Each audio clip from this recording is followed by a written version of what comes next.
Halo pendengar sekalian, kembali lagi di Sinar Sehari-Hari episode terbaru. Di episode kali ini, pembahasannya memang agak serius ya, serius karena berkaitan dengan kebutuhan pokok masyarakat Indonesia yang gonjang-ganjing, harganya naik dan turun, bahkan stoknya sempat habis, yaitu minyak goreng. Minyak goreng atau yang berasal dari kelapa sawit ya khususnya ya, itu memang lagi langka dan harganya juga lagi melambung tinggi.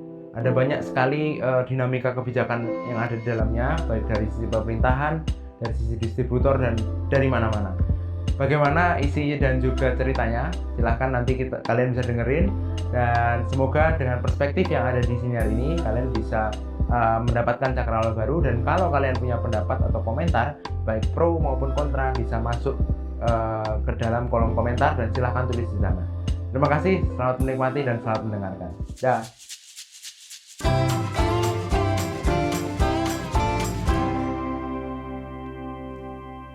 Cek. Selamat datang di Siniar Sehari-Hari bersama gue Tia Surmantio. Kembali lagi teman-teman, kita ketemu di episode terbaru Siniar ini. Dan seperti biasa, kita akan ngomongin beberapa hal yang lagi rame, lagi banyak dibahas orang, lagi mempengaruhi aspek-aspek kehidupan kita. Dan untuk kali ini, kasusnya memang langsung berpengaruh sama kehidupan kita masing-masing, terutama di aspek konsumsi kayaknya, dan rumah tangga ya, konsumsi dan rumah tangga lah. Nah, apakah itu? Jadi kali ini gue mau coba memberikan opini dan juga argumen terkait kelangkaan minyak goreng yang semakin parah gitu ya, yang sudah menyebar sampai level nasional. Jadi seperti yang lo tahu, kronologisnya itu minyak goreng kita atau produk minyak goreng kita, baik yang itu apa enggak ya? Intinya yang kemasan ya, terutama yang kemasan itu sempat ada di level kosong atau langka banget, nggak ditemuin di mana-mana atau sulit sekali ditemuin oleh banyak orang, yang menyebabkan banyak kegiatan konsumsi itu terhambat dan menimbulkan kepanikan lah ya, menimbulkan kepanikan di masyarakat. Nah, kelangkaan minyak goreng ini tentunya rame karena itu menyangkut harga hidup orang banyak. Ya, gua ngelihat beberapa di sekitar gua, entah di lingkungan rumah, lingkungan kantor, banyak orang yang kesulitan untuk mencari minyak goreng di sekitarnya. Di minimarket kosong, di pasar juga langka gitu kan, dan kemudian hal itu membuat ya kesulitan untuk melakukan kegiatan konsumsi. Bahkan mungkin kalau untuk toko-toko kecil atau pedagang kecil itu jadi kesulitan untuk melakukan produksi. Ya paling gampang tukang gorengan lah gitu. sulit untuk melakukan kegiatan produksinya, ya akhirnya menjadi isu nasional. Nah, dari mana dan kayak gimana sebenarnya kasusnya? Jadi kalau kita tarik mundur ke belakang, teman-teman, kalau lo tahu, kita memang lagi dalam kondisi banyak hal yang sedang langka atau sedang serba terbatas di sekitar kita. Kelangkaan ini bukan cuma kelangkaan komoditas ya, atau bukan cuma kelangkaan barang konsumsi, tapi justru di sisi hulu atau di sisi asal, dimana yang langka itu adalah pasokan sumber daya mineralnya atau sumber daya untuk membuat produk jadinya. Nah, kalau lo ingat di awal Januari 2022 kemarin, Presiden Jokowi sempat memberikan speech di Sekretariat Presiden, di YouTube Sekretariat Presiden, tepatnya di 3 Januari, dengan video yang berjudul Pernyataan Presiden RI terkait pasokan batubara, LNG, dan minyak goreng. Dan harga minyak goreng, Nah, itu udah sejak Januari guys sebenarnya. Dan bahkan kalau lo ingat juga, kelapa sawit atau crude palm oilnya, yang merupakan bahan dasar pembuatan minyak goreng, udah langka atau udah naik harganya sejak kalau nggak salah November 2021. Nanti kita akan lihat ya beritanya. Gua kemarin nemu kayaknya. Nah, sejak November 2021, dan itu artinya kan sudah efeknya baru dirasain bulan-bulan berikutnya yaitu di tengah Februari sampai hampir akhir Maret ini kan gitu. Nah, sebenarnya memang di situ di 3 Januari itu Jokowi menyatakan bahwa batu bara itu sedang langka dan bukan sedang langka, harganya sedang naik gitu ya, harganya sedang naik, kebutuhannya artinya kan tinggi. Nah, akhirnya karena batu bara itu naik harganya, banyak penambang yang justru mengekspor batu bara, dan itu memang sah-sah aja karena itu kan bisnis ya, mengekspor atau menjual ke luar negeri daripada memenuhi pasokan dalam negeri. Dalam hal ini batu bara itu kan dibutuhin untuk industri-industri, terutama oleh pembangkit listrik negara, perusahaan listrik negara kok pembangkit, perusahaan listrik negara untuk memenuhi pembangkit-pembangkitnya atau membangkitkan pembangkit listriknya. Nah, itu untuk yang batu bara. Kemudian untuk yang LNG itu juga sama, atau gas ya, itu juga sedang naik harganya, dan sehingga menyebabkan demand-nya menyebabkan supply-nya berkurang karena pada diekspor.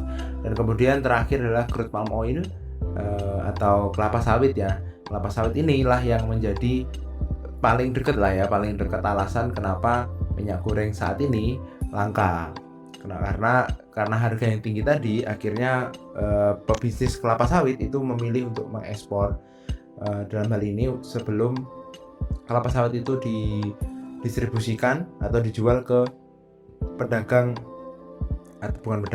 kepada industri di dalam negeri untuk membuat produk minyak goreng itu. Nah, itulah yang secara kronologis kira-kira yang gue tahu kayak gitu, sehingga saat ini kita merasakan kondisi di mana minyak goreng yang kemasan itu langka.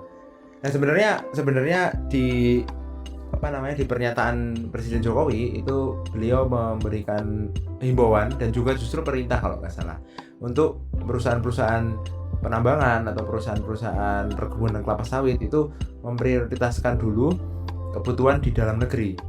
Kenapa? Supaya stoknya melimpah atau stoknya banyak, dan akhirnya membuat produk yang dihasilkan dari stok tadi bisa banyak juga. Artinya kalau alokasi kelapa sawit itu bisa lebih banyak dalam negeri, artinya kan industri minyak goreng bisa memproduksi minyak dengan lebih banyak. Akhirnya ketika demand-nya tinggi, itu bisa terpenuhi dengan stok produksi yang ada. Nah, sampai siniar ini direkam, setahu gue pemerintah sudah punya 6 kalau nggak salah kebijakan soal minyak goreng yang dibongkar pasangin atau diterapkan kemudian diganti sampai terakhir adalah pada tanggal 15 Maret kemarin. Di situ ada kebijakan terbaru terkait dengan pencabutan harga eceran tertinggi untuk minyak goreng kemasan. Jadi buat lo yang nggak ngikuti, mungkin minyak goreng kemasan yang mereknya macam-macam itu guys, itu sempat dipatok dengan harga tertentu, dalam hal ini 14.000 kalau nggak salah oleh pemerintah. Itu berarti kebijakan harga eceran tertinggi untuk minyak goreng tersebut. Nah, kemudian hal itu menimbulkan dampak yang saat ini menyebabkan itu langka gitu intinya. Nah, karena itu langka, akhirnya pemerintah memutuskan mencabut HET tadi atau harga eceran tertinggi, dan kemudian dan kebijakan itu mulai berlaku 15 Maret 2022. Nah, itu.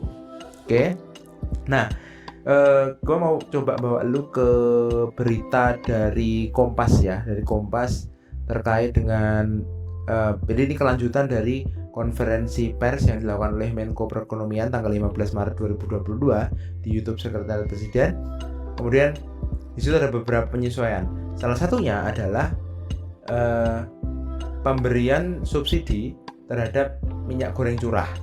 Oke. Jadi minyak goreng kemasan itu dicabut HET-nya, dicabut harga eceran tertingginya, tapi minyak goreng curah itu diberikan subsidi oleh pemerintah sebesar 14.000. Minyak goreng curah dalam hal ini adalah minyak goreng yang dijual di pasaran atau dijual bukan dalam bentuk kemasan industri, yang didistribusikan biasanya ada di banyak pasar-pasar tradisional, di toko-toko kelontong dan lain-lain. Dan di mana tujuan pemerintah kali ini adalah untuk membantu masyarakat menjalankan produksinya di usaha kecil dan menengah. Nah itu. Oke, kita mau baca salah satu beritanya dulu, yaitu ini dari kompas.com tanggal 18 Maret 2022, yaitu judulnya Ironi minyak goreng curah. Dulu mau dilarang, kini malah disubsidi.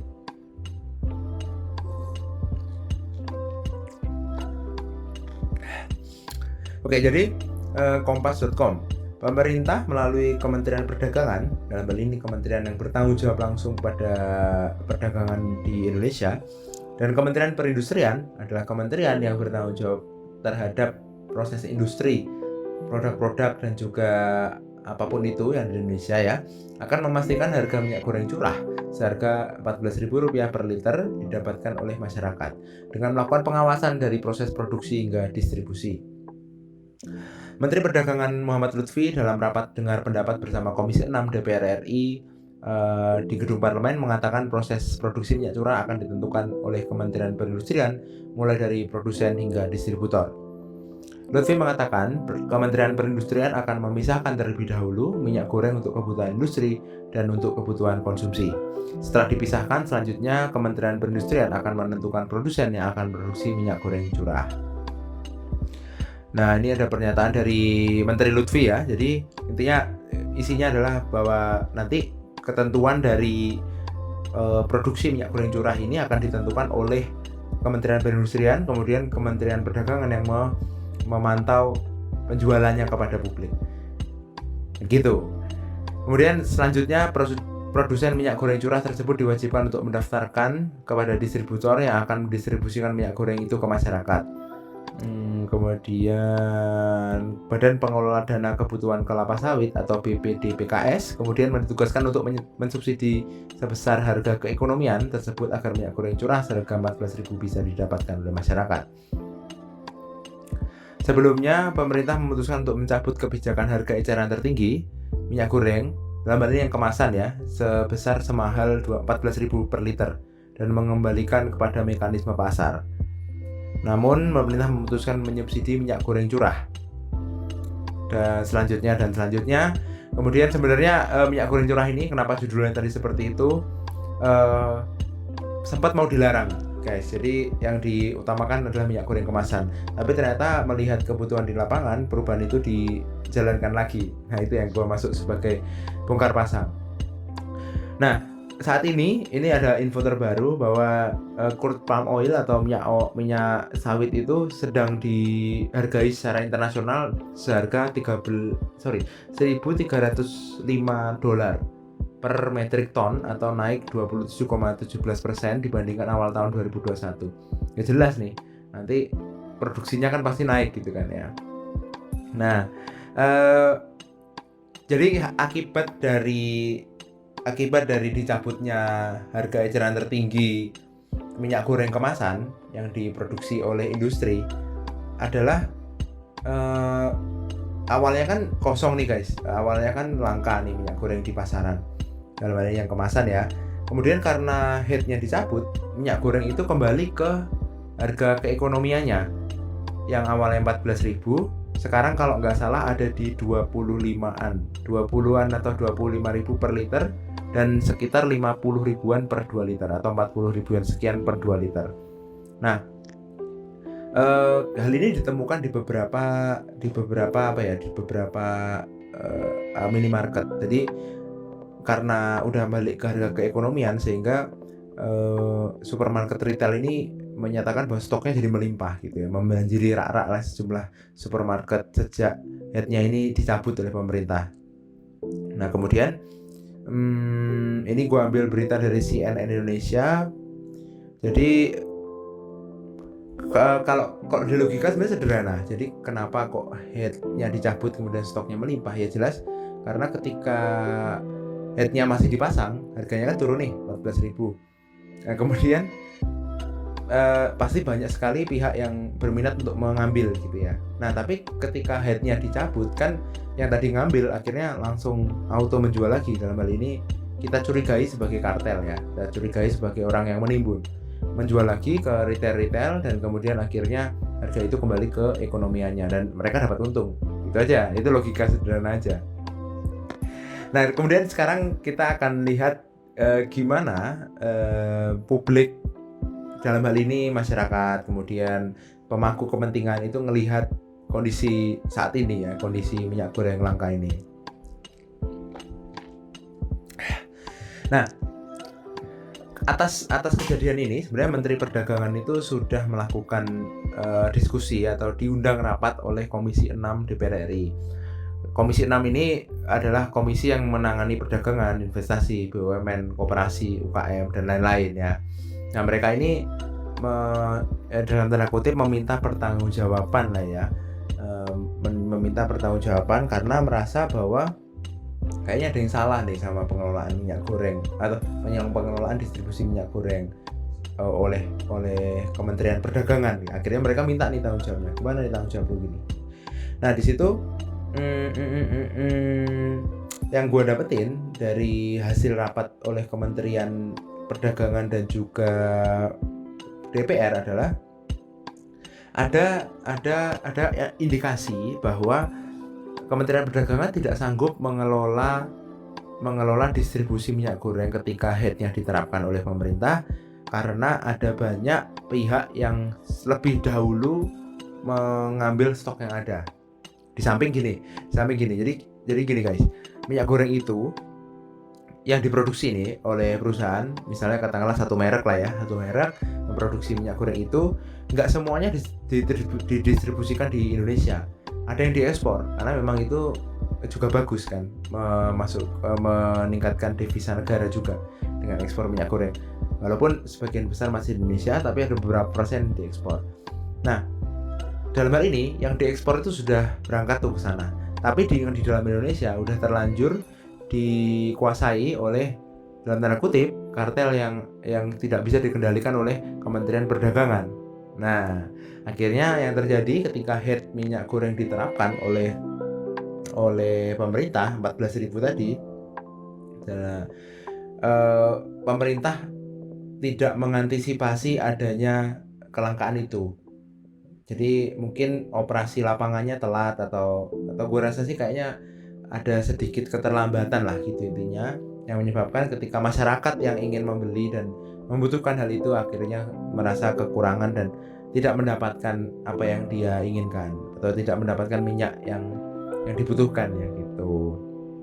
Nah, selain DPR ya pasti masyarakat komplain ya, itu sudah sering kita lihat tuh di berbagai macam media sosial, ada di Twitter, ada di Instagram, ada di YouTube juga banyak yang komplain bahwa minyak tidak bisa didapatkan dan sulit gitu. Ketika langka kemarin masyarakat komplain karena tidak ada, tapi sekarang ketika tersedia melimpah karena harga keekonomiannya dikembalikan, naik lah ya jadi 20 ribuan tadi, masyarakat juga komplain karena harganya naik gitu kan. Walaupun banyak tapi naik juga agak mencekik lah gitu intinya. Selain mereka, tentunya parpol atau partai politik juga ikut berkomentar nih. Sejauh yang gue tahu, yang berkomentar itu ada di 3 partai saat ini ya, yaitu PKS, Demokrat, dan juga Gerindra. 2 oposisi, 1 koalisi. Intinya mereka memberikan komentar terkait ketidakmampuan pemerintah, dalam hal ini Kementerian Perdagangan, untuk meregulasi sesuatu yang akhirnya merugikan masyarakat atau merugikan orang-orang yang membutuhkan. Ya gitu ya. Jadi mereka mengkritisi hal itu. Kok bisa kementerian yang harusnya meregulasi kalah sama mafia gitu, kalah sama kartel, kalah sama orang yang menimbun gitu kan. Dan sehingga banyak pihak yang mendorong supaya Kementerian Perdagangan itu diganti menterinya gitu. Diganti si Pak Lutfi ini diganti sama orang yang lebih kompeten dan capable gitulah ya. Dan hal itu memang wajar terjadi karena masyarakat lagi kesel gitu ya. Banyak partai juga lagi kesel. Mungkin salah satu partainya nggak dapat minyak goreng. Jadi tambah kesel lagi ya. Itu wajar.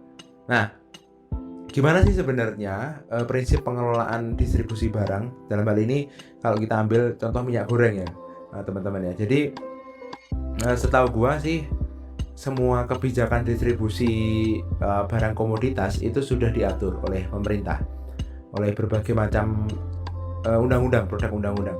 Contohnya tadi yang soal pencabutan harga eceran tertinggi untuk minyak goreng industri dan pemberian subsidi kepada minyak goreng curah, itu juga termasuk pengaturan toh, juga termasuk regulasi yang diterapkan pemerintah. Nah, secara umum untuk minyak goreng nih khususnya, minyak goreng itu sebenarnya kalau diskemakan strateginya itu sudah diproduksi sampai berapa liter tuh ya? Sorry, bisa mencukupi, sebentar gue cari dulu beritanya mana ya? Nah ini sebenarnya sudah siap 500 juta liter minyak goreng untuk memenuhi kebutuhan nasional. Ya artinya ini hampir 2 kali lipat dari jumlah warga negara kan. Jadi ininya satu orang itu bisa dapat 1-2 liter gitu kan.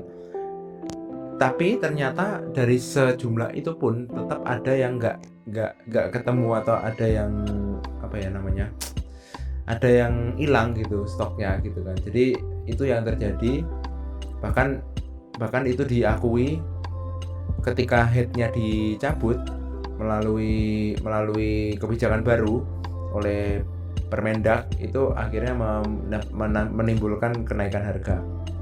Itu yang pertama. Jadi sebenarnya stoknya banyak tapi memang tiba-tiba nggak ada aja gitu. Jadi 500 juta liter itu mungkin ada, cuma tidak setinggi itu sehingga tetap kurang untuk memenuhi kebutuhan di masyarakat.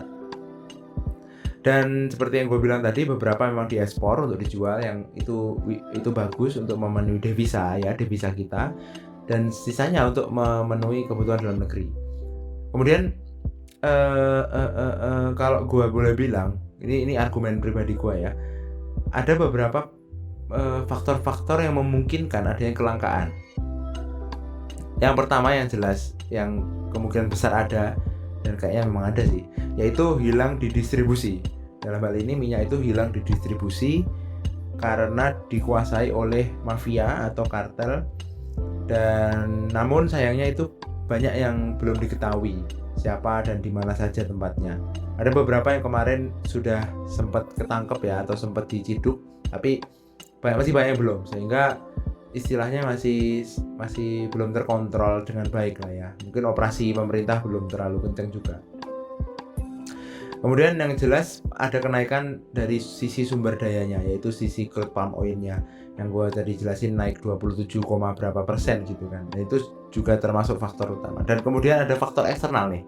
Ini faktor yang buat kebanyakan orang mungkin nggak ngeh dengan hal ini, yaitu faktor yang seolah-olah jauh tapi nggak kerasa ternyata dia mempengaruhi langsung atau secara nggak langsung. Nah gitu. Gini guys, jadi lu mesti tahu bahwa apapun yang ada di sekitar kita, mau itu air, mau itu apalagi ya, beras gitu, atau mau itu baju lah katakanlah, dan lain-lain lah yang kita pakai, yang kita gunakan untuk hidup ini, itu saling terkait oleh berbagai macam faktor di seluruh dunia. Mau efeknya kecil atau gede, yang penting itu pasti terkait gitu ya. Jadi ketika satu hal itu ada yang terganggu, katakanlah faktor di luar sana terganggu, cepat atau lambat efeknya akan nyampe ke kita dalam bentuk misalnya barang dari kita berkurang kualitasnya atau berkurang jumlahnya. Pasti kayak gitu. Karena kita harus sadari bahwa kita ada di sistem yang saling terkait dan berkait gitu ya. Tidak ada yang berdiri sendiri benar-benar all alone gitu, nggak ada. Pasti saling terkait, dan oleh sebab itu kalau gua pikir untuk kasus minyak goreng ini, salah satu yang kuat adalah karena adanya ekspansi dari Rusia ke Ukraina saat ini ya. Karena apa? Karena di situ karena di sana perputaran minyak dan harga minyak itu juga salah satu faktornya itu berasal dari sana. Ketika sana ada konflik atau di sana ada sesuatu yang terjadi, cepat atau lambat itu akan datang ke kita dalam bentuk efek yang lain. Dalam hal ini ketika sekarang adalah kelangkaan minyak goreng atau naiknya harga minyak goreng gitu. Ya jelas naik gitu kan, ilmu ekonomi sederhana. Ketika stoknya tetap tapi demand-nya nambah, atau stoknya berkurang tapi demand-nya tetap, itu pasti akan menimbulkan kenaikan harga. Nah, pemerintah saat ini berusaha meningkatkan supply-nya, meningkatkan ketersediaannya, tapi ya nggak semudah itu gitu. Karena apa? Karena produksi sawit segitu-segitu aja, ditambah lagi produksi itu juga memakan waktu. Bisa jadi turun tapi dalam waktu mungkin 3 minggu ke depan, atau 1 bulan ke depan, atau bulan-bulan ke depan. Nah, jadi menurut pendapat gua, prinsip yang perlu ditambahkan lagi oleh pemerintah adalah strategi yang lebih gencar dan tepat sasaran. Jadi sering-sering operasi lapangan, mendorong kebijakan itu bisa menekan kinerja dari kartel atau mafia-mafia itu, sehingga mereka bisa diidentifikasi lah, at least ya, bisa dikenal ini siapa dan di mana gitu. Nanti kalau suatu saat bisa segera ditindak gitu kan. Nah, selain itu pengetatannya juga harus dari sisi produksi, distribusi, dan juga konsumsi bahkan gitu. Karena kalau enggak, ketika satu hal sudah lancar, ya lainnya bisa terganggu gitu kalau tiga ini enggak dikelola dengan baik gitu. Nah, menanggapi berita yang baru keluar juga bahwa lu pasti dengar bahwa Kementerian Perindustrian meminta maaf gitu ya, karena merasa gagal untuk mengendalikan stok minyak goreng. Sebenarnya permintaan maaf pejabat seperti ini tuh nggak sekali dua kali doang, nggak sekali dua kali terjadi intinya gitu. Sudah sering terjadi bahwa pejabat ini meminta maaf karena gagal mengelola kebijakan publik, gagal mengelola kebutuhan yang harusnya diberikan kepada masyarakatnya. Tapi menurut gua, maaf itu juga nggak cukup untuk menyelesaikan seluruh permasalahan ini. Artinya gua mengapresiasi permintaan maaf dari pemerintah, tapi perlu ada aksi lanjutan, dan gue yakin pasti sudah direncanakan untuk menangani masalah ini mulai dari hulu, mulai dari awalnya kayak gimana sebenarnya. Karena kalau cuma gini doang terus udah gitu ya kita bakal gini-gini terus gitu, atau kalau kita bakal mengalami persoalan yang sama gitu. Harus ada strategi lanjutan atau action plan yang harus diterapkan pemerintah untuk mengawasi setiap prosesnya tadi. Yang jelas pasti memerlukan kolaborasi antar lembaga lah ya, nggak cuma Kementerian Perdagangan dalam hal ini. Makanya tadi Kementerian Perindustrian terlibat, bisa jadi Kementerian BUMN juga terlibat, Kementerian Keuangan terlibat, kemudian direktorat terkait juga terlibat, sampai pebisnis di bidang-bidang masing-masing juga harus terlibat dalam setiap prosesnya. Supaya apa? Supaya ya yang kita tidak inginkan tidak terjadi gitu ya. Dalam hal ini kelangkaan. Karena kelangkaan ini kan nggak cuma sekali dua kali nih. Kalau lo ingat, kelangkaan komoditi sebenarnya hal yang berkali-kali datang ke kita sih. Kayak kelangkaan kemarin cabai juga pernah lagi naik harganya, kemudian daging juga sering, apalagi mendekati hari raya biasanya, atau mendekati hari-hari besar di Indonesia itu bisa jadi naik. Dan sesimpel karena harga naik itu sesimpel karena tadi yang gue jelasin di depan, demand-nya itu naik, supply-nya tetap, atau supply-nya kurang tapi demand-nya tetap gitu ya. Jadi ya sudah pasti ada lah yang terjadi.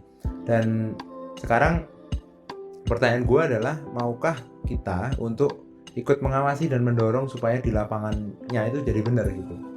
Walaupun kita nggak bisa ngelapor, kita bisa ngelaporin pelanggaran-pelanggaran yang ada melalui saluran-saluran udah ditentuin. Artinya kita bisa ikut mengawal prosesnya, karena kembali lagi pemerintah kita itu adalah pemerintah yang dipilih oleh rakyatnya. Walaupun menterinya yang milih presiden, tapi presidennya itu kan yang milih kita nih. Nah, kita ikut ngawasin dong gitu, implementasi kebijakannya gitu. Karena itu kan kebutuhan kita bersama. Minyak goreng ini kayaknya jadi salah satu pengingat bahwa kita itu sebenarnya butuh untuk bareng-bareng gitu intinya. Butuh untuk bareng-bareng untuk menyelesaikan masalah yang kita hadapi. Gak bisa ngelempar sana, ngelempar sini gitu. Dan itu efeknya kan kenapa minyak goreng rame, mungkin karena efeknya langsung kena ke diri masing-masing orang gitu. Dan itu yang harus kita perjuangkan gitu lah.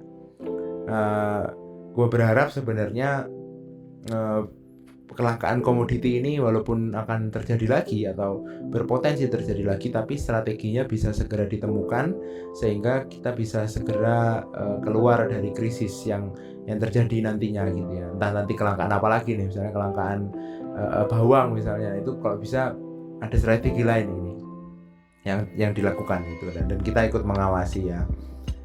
Dan selain itu pihak-pihak yang terkait kayak pemerintah, terus pengelola pasar dan lain-lain, ini yang gue sedihin juga sih. Jadi banyak sekali pihak yang masih memanfaatkan kesempatan ya di Indonesia itu ya, walaupun memang itu sifat dasar manusia, tapi ya kita kayaknya perlu ningkatin empati aja sih. Kita perlu ningkatin empati antar orang, antar sesama, antar kelompok gitu, supaya kita bisa memahami apa yang seharusnya kita lakukan. Karena kalau nggak gitu kita nggak akan bisa jalan bareng lah gitu Pak ya. Berat juga ya ngomongin minyak goreng. Padahal minyak goreng doang, tapi efeknya emang luar biasa sih, gue akuin. Oke, gitu aja mungkin siniar sehari-hari kali ini. Semoga permasalahan kita ini segera selesai, dan ketika lu dengerin siniar ini semoga lu mendapatkan setidaknya cakrawala atau perspektif yang baru. Mari kita bersama-sama mengusahakan supaya masalah yang ada di sekitar kita itu bisa kita selesaikan bersama-sama. Oke, terima kasih sudah mendengarkan. Semoga hari lu lancar dan menyenangkan, dan lu juga tetap sehat. Bye-bye.